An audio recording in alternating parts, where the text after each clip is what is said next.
Bilan de la charte d'engagement pour l'accès des personnes handicapées aux communications électroniques. 10 ans d'engagement en faveur de l'accessibilité de toutes et tous. Savez-vous ce qu'il s'est passé en 2011 La sortie du dernier Harry Potter ? Le mariage de Kate et William ? On a franchi la barre des 7 milliards d'habitants, non ? Oui, mais pas que. En juin 2011, la Fédération française des télécoms, le ministère des Solidarités et de la Cohésion sociale ainsi que le Comité interministériel du handicap se sont réunis pour signer une charte novatrice. La charte d'engagement pour l'accès des personnes handicapées aux communications électroniques, afin que tout le monde puisse communiquer, quelle que soit sa situation. Et en 2021, cette charte a fêté ses 10 ans. Alors concrètement, que s'est-il passé pendant ces 10 ans ? Engagement numéro 1, proposer des produits et des services accessibles. Comment choisir son téléphone portable ou fixe accessible si les modèles ne sont pas connus ?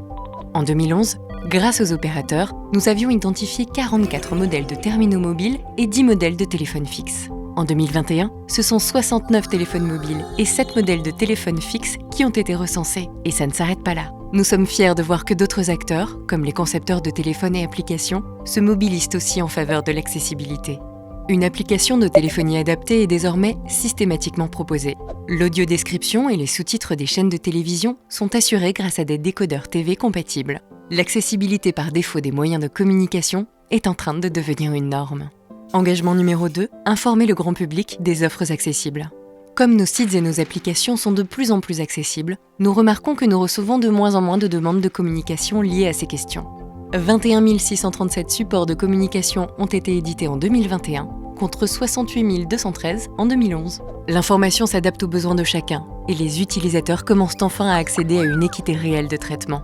Engagement numéro 3, assurer un suivi en clientèle adapté. Et oui, c'est l'ensemble du parcours client qui doit être adapté, et pas seulement les outils. Nos salariés, et plus particulièrement les forces de vente, sont sensibilisés dès leur embauche, et nos points de vente sont accessibles à tous.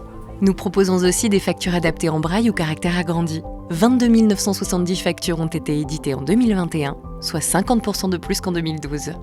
Les centres de services clients par téléphone des opérateurs proposent aussi des services d'interprétariat en langue des signes française, langage parlé complété ou sous-titrage texte. En 2021, 5022 heures d'appel accessibles ont été passées, soit presque 5 fois plus qu'en 2011.